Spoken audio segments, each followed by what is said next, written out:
Bienvenue à tous, je me nomme Konga Kumi Désiré et vous êtes sur la chaîne Code du Désiré. Aujourd'hui, nous allons entamer un nouveau langage de programmation, ou du moins un framework d'un langage de programmation qui est Angular.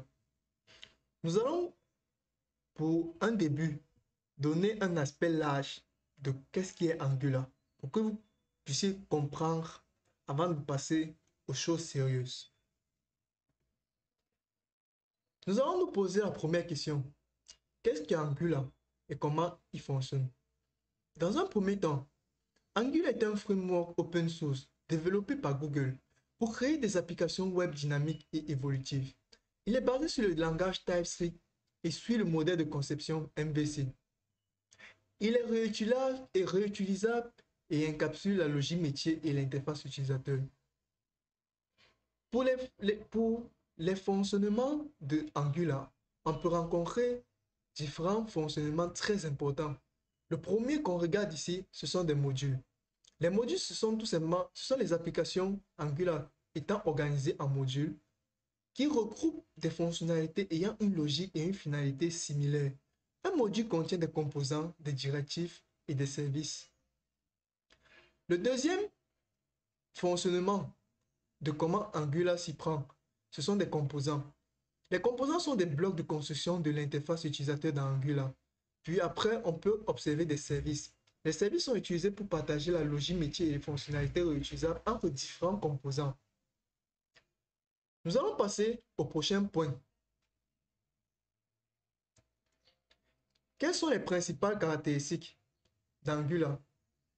Comme principale caractéristique d'Angular, on peut observer du TypeScript. Angular est basé sur TypeScript, un langage de programmation utilisable qui ajoute des fonctionnalités à la programmation orientée objet. Le deuxième caractéristique très importante d'Angular, c'est le binding de données. Le troisième caractéristique très importante d'Angular, c'est le routage. Le quatrième caractéristique qu'on listera dans cette vidéo, c'est les tests unitaires.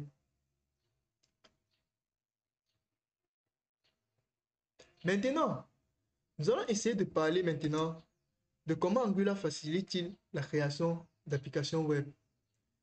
Premièrement, elle offre des productivités très élevées. C'est-à-dire, Angular fournit une infrastructure solide et préconfigurée pour le développement d'applications web. Le deuxième point, c'est son écosystème de support. Angular est soutenu par une très grande communauté et développeurs, bénéficiant d'un soutien actif de Google. Le troisième point, ce sont ses performances.